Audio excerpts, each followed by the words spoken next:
जी हाँ, हम हैं चैंपियंस और टीम इंडिया ने आखिरकार वो कर दिखाया जिसका हर भारतीय को, आपको, हमको, सबको बेसब्री से इंतजार था। दुबई की वो शाम और फिर हाथों में वो चमचमाती हुई चैंपियंस ट्रॉफी और सफेद रंग का कोट एक सपने के सच होने जैसा। भारत ने तीसरी बार ये कारनामा करके दिखाया है। चैंपियंस ट्रॉफी अपने नाम की है और जो हम कहते हैं ना अक्सर कि वो एक टीज थी नवंबर में 2023 के अंदर वर्ल्ड कप ना उठा पाने की, उस टीज को और दूर धकेल दिया है। अब T20 वर्ल्ड कप के बाद चैंपियंस ट्रॉफी भी भारत के नाम है और टीम इंडिया ने ये खुशी 140 करोड़ से ज़्यादा देशवासियों के लिए दी है। रोहित और उसकी सेना ने कमाल करके दिखाया है, आपको सलाम। तो आज इसी चैंपियंस ट्रॉफी को हम सेलिब्रेट करेंगे, इसी बड़ी जीत को हम जश्न में उसका जश्न मनाएंगे और साथ ही बात करेंगे। देखिए, कोई अच्छी चीज़ हो जाए, कोई ऐसी चीज़ हो जाए तो बार बार उसकी बात करना, बार बार उसका जिक्र करना अच्छा लगता है। लेकिन क्या आप जानते हैं, एक और घटना घटी है, एक और चीज़ हुई है, वो है revival of one day cricket. T20 आने के बाद से वनडे क्रिकेट की थोड़ी लोकप्रियता जैसे कम हो रही थी या इंटरेस्ट थोड़ा कम हो रहा था। ऐसा लग रहा था कि फॉर्मेट बहुत बड़ा है, लेकिन इस जीत के साथ, इस चैंपियंस ट्रॉफी के साथ ऐसा लग रहा है कि वो इंटरेस्ट फिर से लौट रहा है। अच्छा लग रहा है वनडे को देखना, इसको भी टच करेंगे हम। तो चलिए इस शो की इस उत्साह, मैं कहूँगा इस उत्सव की शुरुआत करते हैं। हमारे साथ कार्यक्रम में जुड़ रहे हैं वरिष्ठ खेल पत्रकार मलय नीरव साहब, क्रिकेट एनालिस्ट चंद्रेश नारायण और न्यूज़ 18 इंडिया के हमारे सहयोगी अमृत आनंद। आप सभी का बहुत बहुत स्वागत है। तो सबसे पहले मलय साहब, चंद्रेश, अमृत, आप सभी को बहुत बहुत बधाई, क्योंकि इस सफ़र में हम सब साथ थे, लगातार बात कर रहे थे, उम्मीदें जगा रहे थे, कुछ कमी पेशी ढूंढ रहे थे, होगा कि नहीं होगा थोड़ा वैसा तलाश रहे थे, लेकिन आखिरकार हर चीज से पार पाते हुए टीम इंडिया ने हम सब के लिए वो चैंपियंस ट्रॉफी उठा ली है। तो आप सबको बहुत बहुत बधाई, पूरे देश को बधाई। मलय साहब, आपसे शुरुआत करता हूं। देखिए, जैसा मैंने कहा कि वो टीज मन में रहती है और हमेशा रहेगी भी, क्योंकि अगर इस समय वो वर्ल्ड कप भी भारत के नाम होता तो क्या बात थी। लेकिन भले ही आज हम टेक्निकली वर्ल्ड चैंपियन नहीं है, लेकिन चैंपियंस ट्रॉफी के चैंपियन हैं, 2020 के चैंपियन हैं, वर्ल्ड कप विनर हैं। क्या कह सकते हैं कि उस एक मैच को छोड़ दें, उस एक फाइनल को छोड़ दें जो हम ऑस्ट्रेलिया से हार गए, लेकिन इसमें कोई शक नहीं, इस वक्त टीम इंडिया, या पिछले एक अरसे से टीम इंडिया इस दुनिया की वाइट बॉल के साथ निर्विवादित वर्ल्ड चैंपियन है। आप म्यूट पर हैं सर शायद। इसमें क्या शक है। और वो एक और मैं ये कह रहा था कि इसमें कोई शक नहीं। आपको मेरी आवाज आ रही है विपिन? हाँ जी, आ रही है, आ रही है, आ रही है। विपिन, आवाज आ रही है? हाँ सर, आ रही है। अच्छा, मैं ये कह रहा था कि इस बात में क्या शक है। और उस एक मैच की जो बात कर रहे हैं आप, तो मुझे वो याद आ रहा है कि मुझे हार का कोई गम न था, गम था तो बस यही कि जहां कश्ती डूबी मेरी वहां पानी बहुत कम था। तो उस कम पानी को इस बार जो भारत की टीम ने भरा है वो देखने लायक है। और आपको बताऊं कि एक रिकॉर्ड जिसकी चर्चा कोई नहीं कर रहा, वो ये है कि आईसीसी के बैनर तले जितने टूर्नामेंट्स पूरे दुनिया में होते हैं, उनमें से हर टूर्नामेंट भारत ने दो दो बार जीता था। और वो एक जिंक्स फंसा हुआ था कि भारत कोई तीसरी बार नहीं जीत सकता था। और इस बार जब चैंपियंस ट्रॉफी में वो जिंक्स टूट गया, भारत की टीम ने खुले मंच से घोषणा की है कि हम अविजयी, मतलब अभी कोई हमें अजेय टीम है, हमें कोई हरा नहीं सकता, क्योंकि हमारी टीम में संतुलन है, और दिमाग का संतुलन है, टीम का संतुलन है। और सबसे बड़ी बात कि क्रिकेट में कहते हैं कि एप्लीकेशन एंड बैलेंस, दो चीजें बहुत इंपॉर्टेंट होती है। तो एप्लीकेशन की अगर हम बात करें, तो जिस तरह से भारत के खिलाड़ियों ने, खासकर हमारे कप्तान ने, जिनके ऊपर सवालिया निशान लगाए जा रहे थे, मैंने आप ही के कार्यक्रम में कहा था कि ये जो सूरज जब डूबता है तो उगने के लिए डूबता है, और कहीं डूबता है कहीं दिखाई देता है। वैसे ही रोहित शर्मा है, इनके ऊपर हम कई तरह के सवालिया निशान लगा रहे थे, लेकिन कप्तानी जो इन्होंने की है, लीडिंग फ्रॉम द फ्रंट, और जब आंख खुली तभी सवेरा, और इन्होंने देखा और किया, जिस तरह से कल खेल खेला, और सारे अपनी पूरी टीम को एक सूत्र में बांध कर रखा, किसको कहां आगे करना है, किसको कहां पीछे करना है, और उस तरह से जो अपनी टीम की व्यू रचना उन्होंने तैयार की। न्यूजीलैंड की टीम बहुत अच्छी टीम है, दुनिया की जानी मानी टीम है। मानना पड़ेगा कि हमारा जो मुकाबला था वो आसान नहीं था, लेकिन कल भारत की टीम की रोशनी के सामने से दिए फीके पड़ गए। क्या बात है, भारत की टीम की रोशनी के सामने सारे दिए फीके और ये चैंपियन टीम ही जगमगा रही थी दुबई के उस स्टेडियम में। और क्या चमक थी, क्या दमक थी, वाकई दिल खुश हो गया। चंद्रेश, खुश आप हैं और क्या कहेंगे इस टीम के लिए?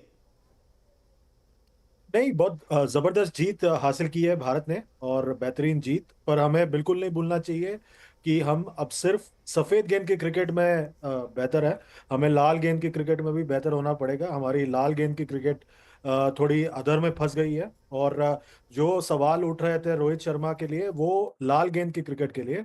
सफेद गेंद की क्रिकेट में उनके उनके जगह को लेकर कोई सवाल नहीं था। T20 क्रिकेट उन्होंने स्वयं ही संन्यास लेने का फैसला किया था। वो जहाँ तक वनडे क्रिकेट की बात है, अगर वो चाहते हैं कि वो खेलना चाहते हैं तो फिर उनके ऊपर है कि वो कितना और खेलना चाहते हैं। पर लाल गेंद की क्रिकेट में भारत को और बेहतर होना पड़ेगा। हम इस वक्त लाल गेंद की क्रिकेट में काफी पीछे हैं, और उसमें काफी ज्यादा मरहम पट्टी की जरूरत है। पर अब इस जीत की जश्न मनानी चाहिए, पर हमें बिल्कुल नहीं भूलना चाहिए कि हम इस वक्त दो फॉर्मेट में अच्छे हैं। हमें, हमारे पास जितना साधन है, जितने खिलाड़ी हैं, जितनी हमारी आबादी है, उसमें हमें तीनों फॉर्मेट में हमेशा, हर बार, हर वक्त चैंपियन होना पड़ेगा। क्योंकि बाकी किसी भी देश के पास इतने साधन नहीं है, इतना पैसा नहीं है, इतनी आबादी नहीं है, और इतने खिलाड़ी उपलब्ध नहीं है। तो ये, हम एक अंडर अचीविंग क्रिकेटिंग नेशन है। हमें और ज्यादा करना पड़ेगा, और हमें डोमिनेंट होना पड़ेगा वर्ल्ड क्रिकेट में, चंद्रेश, आज हर आज तो फॉर्मेट। आज तो जीत का ही जश्न कर लेते हैं, इस पर भी और गहरी चर्चा कर लेंगे, लेकिन अभी फिर इतनी जल्दी इस जीत को छोड़ना नहीं चाहते मैंने मन। जो मैं छोड़ नहीं रहा हूं, मैं विपिन, मैं छोड़ नहीं रहा हूं।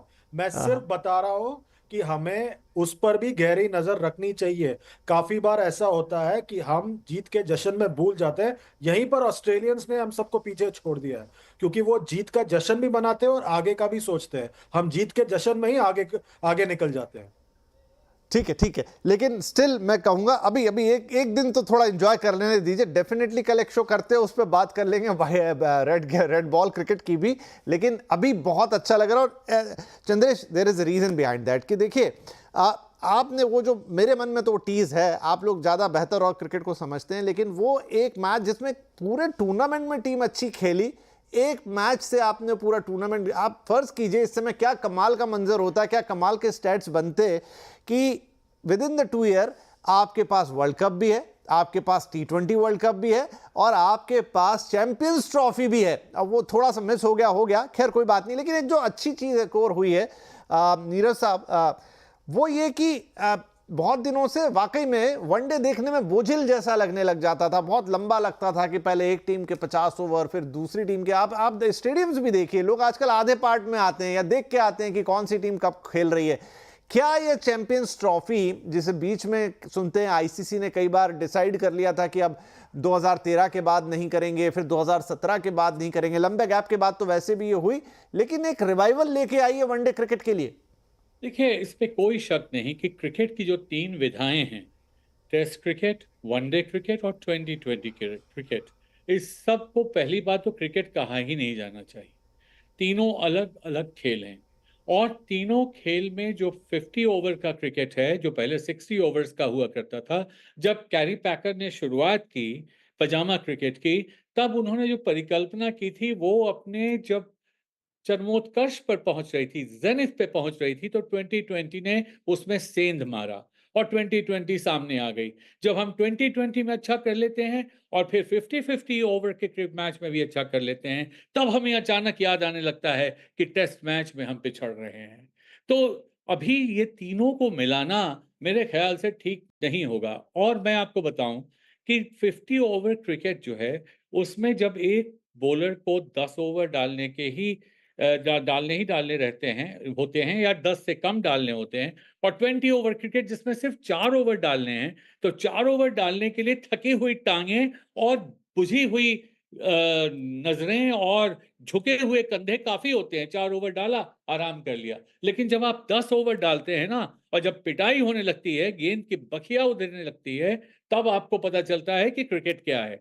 तो ये तीनों अलग अलग हैं। और लेकिन आपकी बात में बहुत दम है कि जब 50 ओवर क्रिकेट में आप दिलचस्पी पैदा करने में सफल हुए हैं, तो इसी सोच के साथ अभी आईसीसी भी चाह रही है कि टेस्ट क्रिकेट में भी दिलचस्पी पैदा हो। क्योंकि जो लोग टेस्ट क्रिकेट को प्रश्रय देते थे, उन्हें हम प्योरिस्ट कह के किनारे कर देते थे। ये प्योरिस्ट है, ये लोग तो सारा दिन कोई काम करने को नहीं, बैठे देखते रहते हैं। अब वर्ल्ड टेस्ट चैंपियनशिप शुरू हुई, और उसमें देखिए फिर से हम अपने आप का अपना विश्लेषण खुद करने लगे, और हम कह लगे देखिए हम लोग तो पहुंच नहीं पाए। रेड बॉल क्रिकेट में हम मारे जा रहे हैं, हम उस पर ध्यान नहीं दे रहे हैं। असली क्रिकेट वही क्रिकेट है। लेकिन भैया, जो जीता वो सिकंदर, जो हारा वो कलंदर, ये बात है। तो अभी तो आप 50 ओवर क्रिकेट में नई जान फूंकने के लिए ऑक्सीजन ही नहीं, वेंटिलेटर लगा दिया आपने कि अब तो नई जान आ गई। और इसके बाद अगर आप कह रहे हैं कि हमको वर्ल्ड टेस्ट चैंपियनशिप में भी आना चाहिए और टेस्ट क्रिकेट को अच्छा करना है, तो एक अलग बॉल गेम है, completely different, literally and metaphorically अलग बॉल गेम है। वो लाल रंग से खेला जाने वाला है, गेंद से खेला जाने वाला, और ये सफेद गेंद से, दोनों को आप मिला नहीं सकते। मगर हाँ, एक बात जरूर है कि 50 ओवर के क्रिकेट के बारे में जो कहा जाता था कि ये मृत्यु शैया पर है, अब इसके दिल लदने वाले हैं, वो अब नहीं है। ऐसा बिल्कुल नहीं है। आप ये मानिए कि हमारी जीत की खुशी जितनी हमको हुई है, उतना ही हार का गम आज न्यूजीलैंड को हुआ होगा, और उससे भी ज्यादा हार का गम उस देश को हुआ होगा जिसने मेजबानी तो की, लेकिन अवार्ड या पुरस्कार देते समय भी उसके क्रिकेट बोर्ड का बहुत कोई बड़ा चेहरा दिखाई नहीं पड़ा, यानी हमारा पड़ोसी देश। तो आखिर इस क्रिकेट की महत्ता नहीं होती तो लोग उदास क्यों होते, लोग निराश क्यों होते, लोग भारत की प्रशंसा क्यों करते? Right right. अब ये बात भी काफ़ी चर्चा में है कि कल कोई पाकिस्तान का नुमाइंदा क्यों नहीं था वहाँ पर प्राइस डिस्ट्रीब्यूशन के बाद। लेकिन छोड़ते हैं उस बात को पीछे। वो जो जीत थी चंद्रेश, जो कल के मैच में था, देखिए मैच बड़ा बड़ा शानदार, मैं कहूँ कि वो सब मान के चल रहे थे दुबई का मैच है तो बहुत ज़्यादा स्कोर होगा नहीं। इंडिया ने बड़ा अच्छा कंटेंट भी किया, बीच में तो ऐसा लगा कि 200 भी ना बनने वाले न्यूजीलैंड के, लेकिन ले गए 250 तक। और उसके बाद 100 रन की इंडियन बैटिंग, और ऐसा लगा कि बस यार ये तो बड़ा फीका, मतलब खत्म हो जाएगा ये दोनों, या और एक आध दो आदमी आके जिता देंगे। लेकिन उसके बाद वो ग्लेन फिलिप ने एक बार फिर से हवा में उड़ान भर ली, वहां से जो पलटा खाया मैच ने, तो बहुत इंटरेस्टिंग बन गया। एक फाइनल वाले पूरे इंग्रेडिएंट थे इस मैच में। मजा आया आपको? बिल्कुल। दुबई में जो भी मैच हुए हैं वो सारे मैच जो है काफ़ी दिलचस्प हुए हैं, काफ़ी करीबी हुए हैं। और एक चीज़ है, पाकिस्तान का जो लेग था जिसमें 300 350 रन बन रहे थे, दुबई में रन बनाना थोड़ा और ज़्यादा मुश्किल हो रहा था, इसलिए 250 या 260 का जो सेमीफाइनल में लक्ष्य दिया था ऑस्ट्रेलिया ने, वो सबसे अधिक था। तो आई थिंक दैट इस लिहाज से देखा जाए तो बहुत ही इंटरेस्टिंग हो गया था मुकाबला। और एक फाइनल के लायक था वो मुकाबला कल रात का। और अंत में जो भारत की कमी थी 2023 के वर्ल्ड कप में, जहां पे आपके पास हार्दिक पांड्या नहीं थे और बैटिंग में डेप्थ नहीं था, वो डेप्थ कल था, आपके पूरे टूर्नामेंट में था। 8 नंबर तक आपके पास बल्लेबाज थे, 3 ऑलराउंडर थे लाइनअप में, वो आपको काम आया। और वही चीज 2023 के फाइनल में आपके पास नहीं था।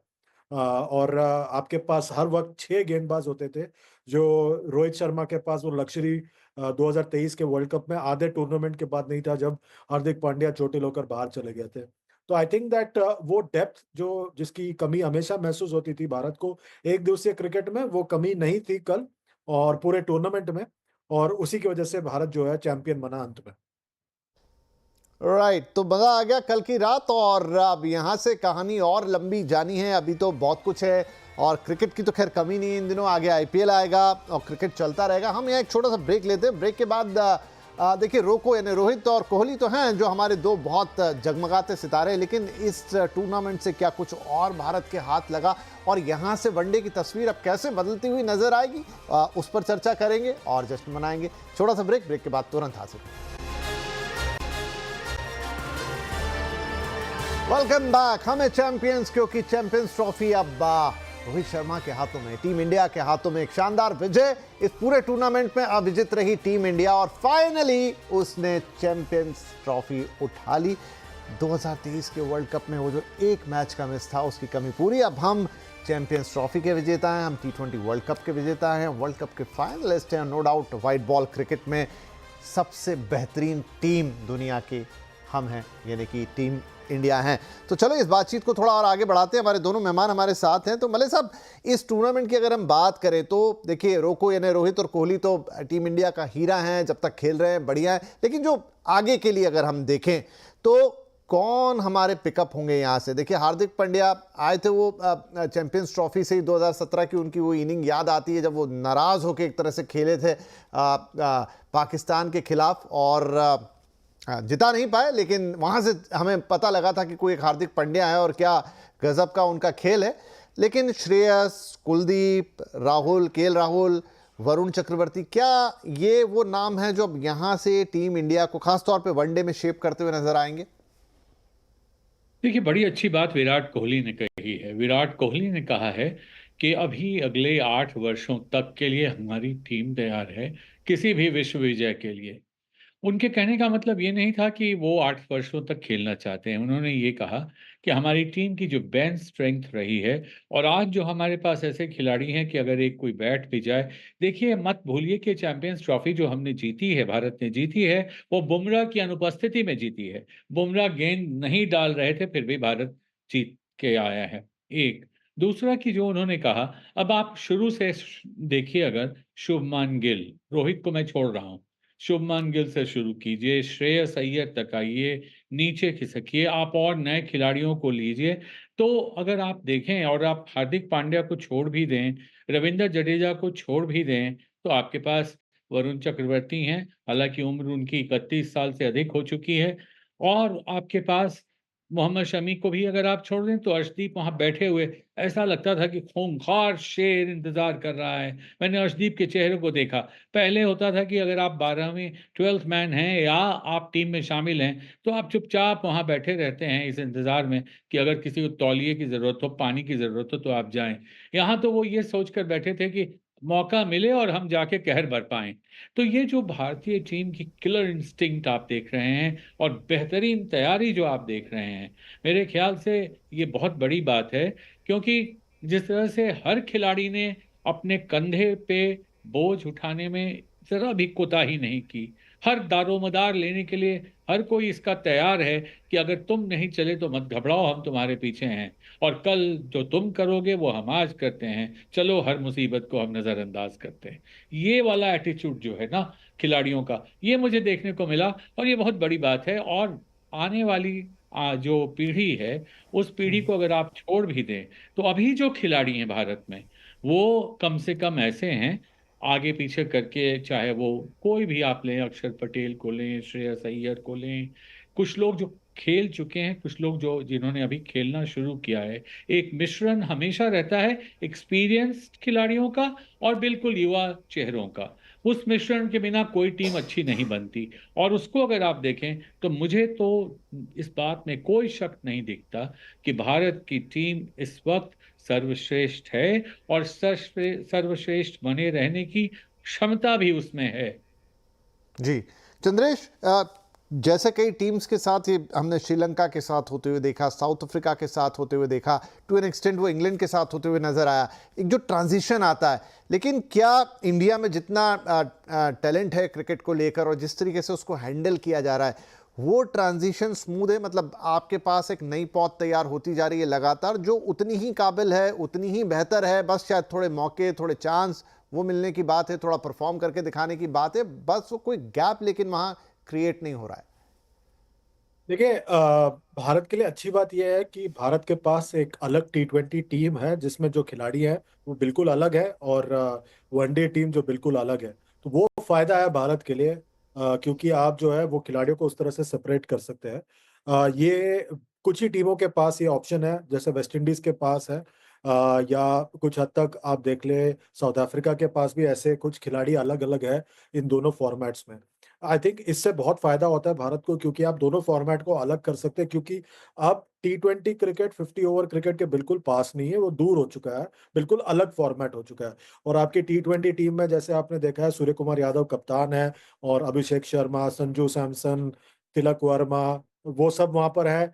उसके बनस्पत अगर आप वनडे टीम को देखें तो काफी और सॉलिड बल्लेबाज है, जैसे शुभमन गिल, श्रेयस अय्यर, केएल राहुल।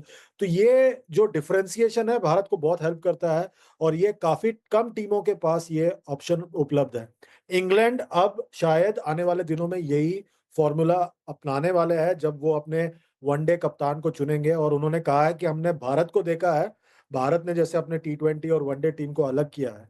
कुछ साल पहले तक हम इंग्लैंड की वनडे और T20 टीम को देखकर प्रभावित होते थे, अब इंग्लैंड हमारी वनडे और T20 की स्ट्रेटेजी को देखकर प्रभावित हो रहे हैं। तो ये बताता है आपको कि किस तरह से ये एक साइक्लिकल प्रोसेस है। आज जो यहाँ पर नीचे है वो कल ऊपर होता है, तो वही चीज हम देख रहे हैं हम भारत की वनडे क्रिकेट के साथ, और पिछले साल भारत की T20 क्रिकेट के साथ। क्विकली मलय साहब, जैसा हम ऑस्ट्रेलिया की टीम को देखते हैं, जिस लेवल जो है, जो प्रोफेशनलिज्म है, या जो एक मतलब उनका दबदबा है, और वो भी ऐसा नहीं कि ख़त्म, मतलब बीच में तो हम बात ही करते थे कि अगर ऑस्ट्रेलिया ही खेलती रही तो फिर तो क्रिकेट ही खत्म हो जाएगा। थोड़ा बहुत अप एंड डाउन उनके साथ भी आया, लेकिन एक जो लेवल है उनका प्रोफेशनलिज्म का, वो बहुत ऊपर है। क्या भारत भी उस फेज में एंट्री कर रहा है या कर चुका है, जहां पर आपको एक ऐसी लॉन्ग टर्म स्टेबिलिटी दिखाई देगी, एक डीएनए दिखाई देगा जो कि क्रिएट हो गया है? अप एंड डाउन आ जाएंगे, थोड़ा बहुत समय आगे पीछे होगा, लेकिन अब आपने क्लास अचीव कर ली है। देखिए, इंडिया और ऑस्ट्रेलिया, ये दो अभी दुनिया की ऐसी टीमें हैं जिनकी राइवलरी को वर्ल्ड की बेस्ट राइवलरी माना जाता है, और अकारण नहीं। इसका कारण है कि अगर जिस जिस तरह से एक ज़माना था जब हम लोग छोटे थे, बच्चे थे, तो एशेज में माना जाता था कि जो ऑस्ट्रेलिया और इंग्लैंड का मुकाबला होता है वो क्रिकेट का सबसे अच्छा मुकाबला होता है। और आज भारत और ऑस्ट्रेलिया की टीम अगर दोनों की तुलना करें तो शायद भारत के लिए जो स्ट्रांगेस्ट ओपोनेंट हो सकता है वो ऑस्ट्रेलिया की टीम है, और मैं न्यूजीलैंड को भी पीछे नहीं छोड़ूंगा। तो जो ऑस्ट्रेलिया और न्यूजीलैंड की टीमें हैं वो भारत के लिए चुनौती पेश करेंगी, और तभी 50 ओवर्स क्रिकेट जिंदा रहेगी। क्यों? कि अगर कल के मैच को हम देखें, एक हमडिंगर था ये मैच, एक ऐसा मैच जिसमें अब क्या होगा तब क्या होगा, एक विकेट गिरी, एक रन बना, और कलेजे की धड़कनें तेज हुई, लोगों के की उंगलियां, नाखून उनके मुंह में। तो ये जो चीजें होती हैं, उन्हीं से पैसा वसूल होता है, दर्शकों का पैसा वसूल एक मुहावरे के रूप में मैं यूज कर रहा हूं। तो उनको देखते हुए मुझे ये लगता है कि ऑस्ट्रेलिया की टीम भी ये मानती है कि भारत की टीम हमारी बराबरी की है, और शायद बेहतर भी है। जी। न्यूजीलैंड के कप्तान ने, सैंटनर ने जो कल कहा कि एक बेहतर टीम है की टीम। जी। और जैसा आपने कहा कि कल का बड़ा ही एक्साइटिंग मैच था, वो तस्वीरें पूरे देश से जो आई हैं उससे भी पता लग रहा है कि लोगों का कितना इंटरेस्ट अभी भी है इस फॉर्मेट ऑफ क्रिकेट में। लोग चिपके रहे, बैठे रहे, और उसके बाद जो जश्न मना है, आहा, आनंद ही आ गया। तो बहुत बहुत धन्यवाद आप दोनों ही महानुभावों का, क्योंकि इस जीत को सेलिब्रेट करना था, इस जीत को, क्रिकेट को सेलिब्रेट करना था, और अभी तो कई सारे सेलिब्रेशंस बाकी हैं जो होते हुए हम नजर आएंगे। लेकिन फिलहाल मैं यही कहूँगा, अब हम हैं champions. Thank you very much for watching the show. नमस्कार।